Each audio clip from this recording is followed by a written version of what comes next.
ಕಥೆಗಳನ್ನು ಇಷ್ಟಪಡೋ ಎಲ್ಲರಿಗೂ ಕಥೆ ಅಂಗಡಿಗೆ ಸ್ವಾಗತ. ನಮ್ಮ ನಂದನವನದಲ್ಲಿ ವಿದ್ಯುಲ್ಲತಾ ಮತ್ತು ಆರೋಗ್ಯಪ್ಪನವರ ಸಂದರ್ಶನ ನೋಡಿದಿರಲ್ಲ. ಈಗ ಅವರ ಮೊದಲನೇ ಮಗ ಶುದ್ಧೋಧನ ಅವರ ಸಂದರ್ಶನ ಮಾಡೋಣ ಬನ್ನಿ. ಶುದ್ಧೋಧನ ಸರ್, ನಿಮಗೆ ಕಾರ್ಯಕ್ರಮಕ್ಕೆ ಸ್ವಾಗತ. ನಿಮ್ಮ ವಿಷಯನ ಅಂದರೆ ನಿಮ್ಮ ವಿಚಾರಗಳನ್ನ ನಿಮ್ಮ ಬಾಯಿಂದನೇ ಕೇಳುವ ಆಸೆ. ನನ್ನ ಹೆಂಡತಿಗಿಂತ ಮುಂಚೆ ನನ್ನ ಸಂದರ್ಶನ ಮಾಡ್ತಿರೋದಕ್ಕೆ ತುಂಬ ಥ್ಯಾಂಕ್ಸ್ ಮೇಡಮ್. ಅವಳು ಬರೋದಕ್ಕಿಂತ ಮುಂಚೆನೇ ನನ್ನ ಮನಸ್ಸಲ್ಲಿರೋದನ್ನೆಲ್ಲ ಹೇಳ್ಬಿಡ್ತೀನಿ. ನೀವು ತುಂಬ ಅಂದರೆ ತುಂಬ ಸುಂದರವಾಗಿದ್ದೀರಾ. ನಿಮ್ಮ ಹೇರ್ ಸ್ಟೈಲ್, ನಿಮ್ಮ ಡ್ರೆಸ್ಸು ಎಲ್ಲ ಸೂಪರೂ ಸೂಪರ್.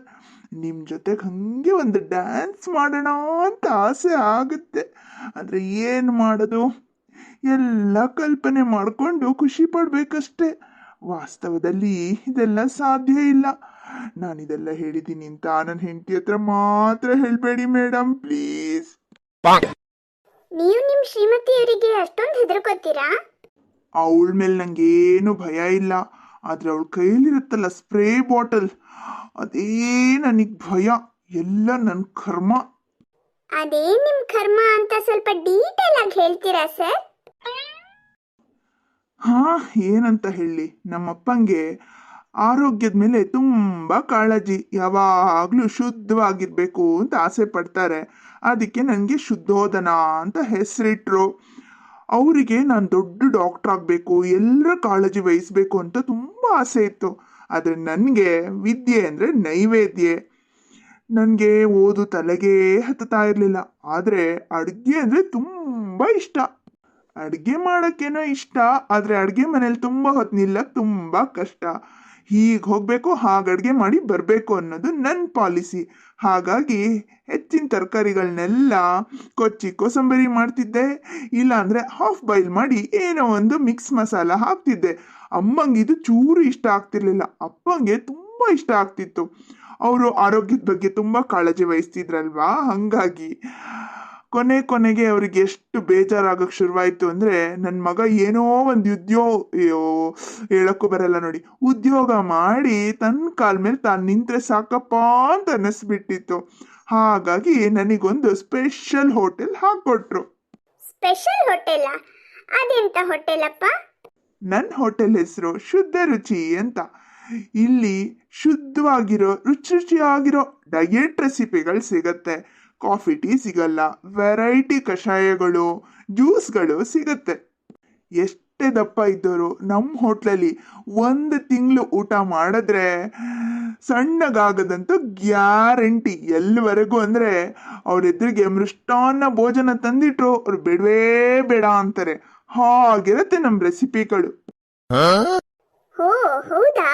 ಹಾಗಾದ್ರೆ ನಿಮ್ಗೆ ತುಂಬಾ ಲಾಭ ಅನ್ಸುತ್ತೆ. ನನಗ ಲಾಭನೂ ಇಲ್ಲ, ನಷ್ಟನೂ ಇಲ್ಲ. ಒಂದು ಕಸ್ಟಮರ್ ಒಂದ್ಸಲಿ ಬರ್ತಾರಷ್ಟೇ. ಅಂದ್ರೆ ಅವ್ರು ಆಮೇಲೆ ನಿಮ್ಮ ಹೋಟೆಲಿಗೆ ಬರೋದೇ ಇಲ್ವಾ? ಅದು ಹಾಗಲ್ಲ ಮೇಡಮ್. ನಮ್ಮ ಹೋಟ್ಲಲ್ಲಿ ಕಂಟಿನ್ಯೂಸ್ ಆಗಿ 1 ತಿಂಗಳು ಊಟ ಮಾಡಿದ್ಮೇಲೆ ಅವ್ರಿಗೆ ಊಟ ತಿಂಡಿ ಮೇಲೆ ಆಸಕ್ತಿನೇ ಹೊರಟೋಗ್ಬಿಡತ್ತೆ. ಹಾಗಾಗಿ ಅವ್ರು ನಮ್ಮ ಹೋಟೆಲಿಗೆ ಬರಲ್ಲ. ಸಣ್ಣಗಾಗಬೇಕು ಅಂತಿರೋರಿಗೆಲ್ಲ ಅವರು ನಮ್ಮ ಹೋಟ್ಲಿಗೆ ಕಳಿಸ್ಕೊಡ್ತಾರೆ ಅಷ್ಟೇ. ಓ ಹಾಗಾ? ಇಷ್ಟಪಟ್ಟು ಕಷ್ಟಪಟ್ಟು ಅಡುಗೆ ಮಾಡ್ತೀನಿ. ವ್ಯಾಪಾರ ಅಂತೂ ಆಗತ್ತೆ, ಲಾಭ ಹೇಳೋಗಿಲ್ಲ ಬಿಡಿ. ಏನು ಮಾಡೋಕ್ಕಾಗಲ್ಲ, ಪಾಲಿಗೆ ಬಂದಿದ್ದು ಪಂಚಾಮೃತ ಅಲ್ವಾ. ಇನ್ನೊಂದ್ಸಲ ಹೇಳ್ತಿದ್ದೀನಿ ಮೇಡಮ್, ನೀವು ಸೂಪರ್ ಆಗಿದ್ದೀರಾ. ಶುದ್ಧು ಹಾಕ್ಬೇಕಾ ಮದ್ದು? ಅಯ್ಯೋ ಮುದ್ದು, ನೀನು ಬೇಕಾದ್ರೆ ಹಾಕು ನನಗೆ 2 ಗುದ್ದು. ಆದರೆ ಸಾಧಿಸ್ಬೇಡ ಕಣೆ ಜಿದ್ದು. ನಮಸ್ತೆ ಮೇಡಮ್, ನಿಮ್ಮ ಕೈಯಲ್ಲಿ ಏನದು ಅಂತ ಕೇಳ್ಬೋದಾ? ಓಹೋ, 1 ನಿಮಿಷ, ಇಲ್ಲೆಲ್ಲ ಸ್ಪ್ರೇ ಮಾಡಿಬಿಡ್ತೀನಿ. ಈಗ ಒಂದು ಅರ್ಧ ಗಂಟೆ ಮುಂಚೆ ಎಲ್ಲ ಕಡೆ ಸ್ಪ್ರೇ ಮಾಡಿದ್ಯಲ್ಲ, ಸಾಕು ಬಿಡು. ಹಾಂ ಹೌದು, ಈಗ ತಾನೇ ಮಾಡಿಬಿಟ್ಟು ಹೋದೆ. ಇದೇನು ಗೊತ್ತಾ ಮೇಡಮ್, ಇದು ಸ್ಪ್ರೇ ಬಾಟಲ್. ಅಂದರೆ ಇದರಲ್ಲಿ ನನ್ನ DIY ಸೊಲ್ಯೂಷನ್ ಇರುತ್ತೆ. ನನಗೆ ಪರಿಸರ ಎಲ್ಲ ಯಾವಾಗಲೂ ಶುದ್ಧವಾಗಿರಬೇಕು, ಕ್ಲೀನಾಗಿರಬೇಕು. ಅದಕ್ಕೆ ನಾನು ಆಗಾಗ ಎಲ್ಲ ಕಡೆ ಸ್ಪ್ರೇ ಮಾಡಿ ಬರೆಸ್ತಾ ಇರ್ತೀನಿ. ಓ ಹೌದಾ? ಹಾಗಾದರೆ ನೀವು ಆರೋಗ್ಯಪ್ಪನವರ ಮುದ್ದಿನ ಸಸ್ಯ ಅಂತ ಕಾಣುತ್ತೆ. ನಿಮ್ಮ ಗೆಸ್ ಕರೆಕ್ಟ್ ಆಗಿದೆ. ನಾನು ಆರೋಗ್ಯಪ್ಪನವರ ಮುದ್ದಿನ ಸೊಸೆ. ನಿಜವಾಗ್ಲೂ ಹೇಳಬೇಕು ಅಂದರೆ ನಾನು ಇಂಥ ಮಾವನ್ನ ಇಂಥ ಗಂಡನ ಪಡೆಯೋಕ್ಕೆ ಸಿಕ್ಕಾಪಟ್ಟೆ ಪುಣ್ಯ ಮಾಡಿದ್ದೀನಿ. ನನ್ನ ಒರಿಜಿನಲ್ ಹೆಸರು ಶುಚಿ ಅಂತ. ನನ್ನ ಅಮ್ಮನಿಗೆ ಎಲ್ಲ ಪರಿಸರ ಕ್ಲೀನಾಗಿರಬೇಕು, ಯಾವಾಗಲೂ ಕ್ಲೀನ್ ಅಂತ ಬಡ್ಕೋತಾ ಇರ್ತಾರೆ.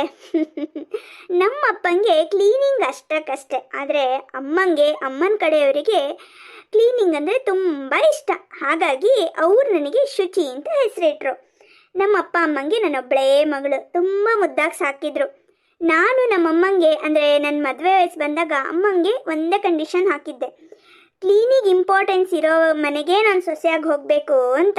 ಅದಕ್ಕೆ ಸರಿಯಾಗಿ ನಮ್ಮ ಅವನು ಅದೇ ಹುಡುಕಾಟದಲ್ಲಿ ಇದ್ರು. ದೇವರ ದಯೆ ಮ್ಯಾಚ್ ಆಯಿತು, ನಾನು ಈ ಮನೆಗೆ ಸೊಸೆಯಾಗಿ ಬಂದೆ. ಇಲ್ಲಿಗೆ ಬಂದಮೇಲೆ ನಮ್ಮ ಅವ ನನಗೆ ಸುರುಚಿ ಅಂತ ಹೆಸರಿಟ್ರು. ಇದರರ್ಥ ಏನು ಗೊತ್ತಾ? ಶುಚಿ ಮತ್ತು ರುಚಿ. ನನ್ನ ಹೆಸರು ಶುಚಿ, ಇಲ್ಲಿ ನಮ್ಮದು ಹೋಟೆಲ್ ಇದೆಯಲ್ಲ, ಇಲ್ಲಿ ಅಡುಗೆ ಮಾಡೋದು ರುಚಿ ರುಚಿ. ಅದಕ್ಕೆ ನನ್ನ ಹೆಸರನ್ನ ಸುರುಚಿ ಅಂತ ಹೆಸರಿಟ್ಟಿದ್ದಾರೆ. ಹೇಗಿದೆ? ವಾವ್ ವಾವ್, ಅದ್ಭುತ ಅದ್ಭುತ ಮೇಡಮ್. ನಿಜ ಹೇಳಬೇಕು ಅಂದರೆ ಅದ್ಭುತ ಅಲ್ಲ, ಅದು ಭೂತ. ಏನ್ರಿ ಅದು ಗಣಗಣ? ನಾಲ್ಗೆಗೆ ಹಾಕ್ಬೇಕಾ ಮದ್ದು? ನಿಂದಮ್ಮಯ್ಯ ಅಂತಿನ ಕಣೆ, ಇವರೆದ್ರಿಗೆ ನನ್ನ ಮಾನ ಮರ್ಯಾದೆ ತೆಗಿಬೇಡ. ಸುರುಚಿ ಮೇಡಮ್ ಅವರೇ, ನೀವು ತಪ್ಪು ತಿಳ್ಕೊಳ್ಳಲ್ಲ ಅಂದರೆ ಒಂದು ವಿಷಯ ಕೇಳಬಹುದಾ? ನೀವು ಅದೇನೋ ಮದ್ದು ಹಾಕ್ತೀನಿ ಅಂತೀರಾ, ಸರ್ ಹೆದರ್ಕೋತಾರೆ, ಅದೇನು ಅಂತ ತಿಳ್ಕೊಬಹುದಾ? ನೀವು ಕೇಳದೆ ಇದ್ರೂ ನಾನು ಹೇಳ್ತೀನಿ ಮೇಡಮ್. ಏನು ಗೊತ್ತಾ, ಇವರಿಗೆ ಸ್ವಲ್ಪ ನಾಲ್ಗೆ ಚಪ್ಪಲ ಜಾಸ್ತಿ, ತಿನ್ನೋ ವಿಷಯಕ್ಕಲ್ಲ, ಹುಡುಗಿರನ್ನ ಕಂಡ್ರೆ ಜೊಲ್ ಸುರ್ಸೋಕ್ಕೆ. ಅದಕ್ಕೆ ಇವ್ರು ಆ ಥರ ಜೊಲ್ ಸುರಿಸೋದನ್ನೇನಾದ್ರು ನಾನು ನೋಡಿದ್ದೆ ಅಂದರೆ ಈ ಸ್ಪ್ರೇನ ಅವ್ರ ನಾಲ್ಗೆಗೆ ಹಾಕಿ ಉಜ್ಜಿ ಬಿಡ್ತೀನಿ. ಅದಕ್ಕೆ ಮದ್ದು ಹಾಕ್ಲಾ ಶುದ್ಧು ಅಂತ ಯಾವಾಗಲೂ ಹೇಳೋದು. ಅಯ್ಯೋ ಮೇಡಮ್, ಕೆಮಿಕಲ್ ಹಾಕಿದ್ರೆ ನಾಲ್ಗೆ ಸುಟ್ಟೋಗಲ್ವಾ? ಇದು ನನ್ನ DIY ಸೊಲ್ಯೂಷನ್, ನಾನೇ ಮಾಡಿರೋದು. ಇದರಲ್ಲಿ ಉಪ್ಪು, ಖಾರ, ಸಿಹಿ, ಹುಳಿ ಎಲ್ಲ ಇರುತ್ತೆ. ಇದೊಂಥರ ಮಲ್ಟಿಪರ್ಪಸ್, ಅಡುಗೆಗೂ ಆಗತ್ತೆ, ಕ್ಲೀನಿಂಗೂ ಆಗತ್ತೆ, ನನ್ನ ಗಂಡನ ನಾಲ್ಗೆ ಉಜ್ಜಕ್ಕೂ ಆಗತ್ತೆ. ಅಂದರೆ ಕತ್ತಿ ಗುರಾಣಿ ಥರ ನಿಮ್ಮ ಸ್ಪ್ರೇ ಬಾಟಲು ಒಂದು ಅಸ್ತ್ರ ಅಂತ ಆಯಿತು. ಖಂಡಿತ ಇದು ನನ್ನ ಅಸ್ತ್ರ ಅಂತಲೇ ಹೇಳ್ಬೋದು. ನಾನು ತುಂಬ ವರ್ಷ ರಿಸರ್ಚ್ ಮಾಡಿ ಕಂಡು ಹಿಡ್ದಿರೋ DIY ಸೊಲ್ಯೂಷನ್ ಇದು. ನಿಜ ಹೇಳಬೇಕು ಅಂದರೆ ನನಗೆ ಈ ಕ್ಲೀನಿಂಗ್ ವಿಷಯದಲ್ಲಿ PhD ಮಾಡಬೇಕು ಅಂತ ಆಸೆ ಇತ್ತು.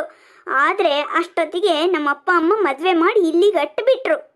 ಹೌದು, ಇವಳು ಕ್ಲೀನಾಲಜಿಲಿ PhD ಮಾಡದೇ ಇದ್ರು ಕ್ರಿಮಿನಾಲಜಿಲಿ PhD ಮಾಡಿದಾಳೆ.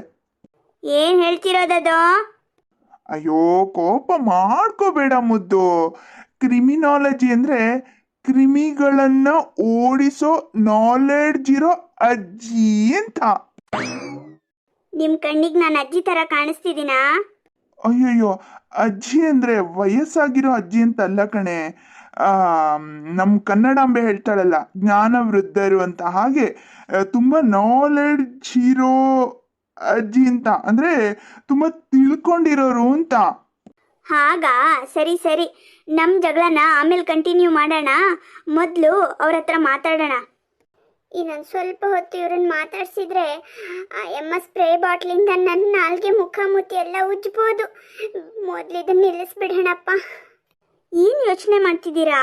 ಮುಂದೆ ಮಾತಾಡೋಕ್ಕೇನು ಅಂತ ಗೊತ್ತಾಗ್ತಿಲ್ವಾ? ಅಥವಾ ಆರೋಗ್ಯ ಸರಿ ಇಲ್ವಾ? ನಿಮ್ಮ ಸಮಸ್ಯೆ ಏನೇ ಇದ್ರೂ ನನಗೆ ಹೇಳಿ. ಈ ಸ್ಪ್ರೇ ಬಾಟಲಿಂದ ಒಂದು ಕ್ಯಾಪ್ ಕುಡಿದ್ರೆ ಸಾಕು, ಎಲ್ಲ ಮಠಾಶ್. ಇಲ್ಲ ಮೇಡಮ್, ಏನು ಸಮಸ್ಯೆ ಇಲ್ಲ. ಇಷ್ಟೊತ್ತು ನಿಮ್ಮ ಜೊತೆಗೆ ಮಾತಾಡಿ ಮನ್ಸಿಗೆ ತುಂಬಾನೇ ಖುಷಿ ಆಯಿತು. ನಿಮ್ಮ ಹೋಟ್ಲಿಗೆ ಒಳ್ಳೇದಾಗಲಿ ಅಂತ ಹಾರೈಸ್ತೀನಿ. ನನಗೂ ಅಷ್ಟೇ, ನಿಮ್ಮ ಹತ್ರ ಮಾತಾಡಿ ತುಂಬಾನೇ ಖುಷಿ ಆಯಿತು. Thank you so much. ಪ್ರಿಯ ವೀಕ್ಷಕರೇ, ಇವರಿಬ್ಬರು ಸಂದರ್ಶನ ನೋಡಿದ್ದೀರಲ್ಲ, ನಿಮ್ಗೆ ಹೇಗೆ ಅನ್ನಿಸ್ತು ಅನ್ನೋದನ್ನ ದಯವಿಟ್ಟು ಕಮೆಂಟ್ಸಲ್ಲಿ ತಿಳಿಸಿ. ಹಾಗೆ ಲೈಕ್, ಶೇರ್, ಸಬ್ಸ್ಕ್ರೈಬ್ ಮಾಡಿ ಸಪೋರ್ಟ್ ಮಾಡೋದನ್ನ ಮರಿಬೇಡಿ. ಮುಂದಿನ ಸಂದರ್ಶನದಲ್ಲಿ ಸಿಗೋಣ. ಧನ್ಯವಾದಗಳು.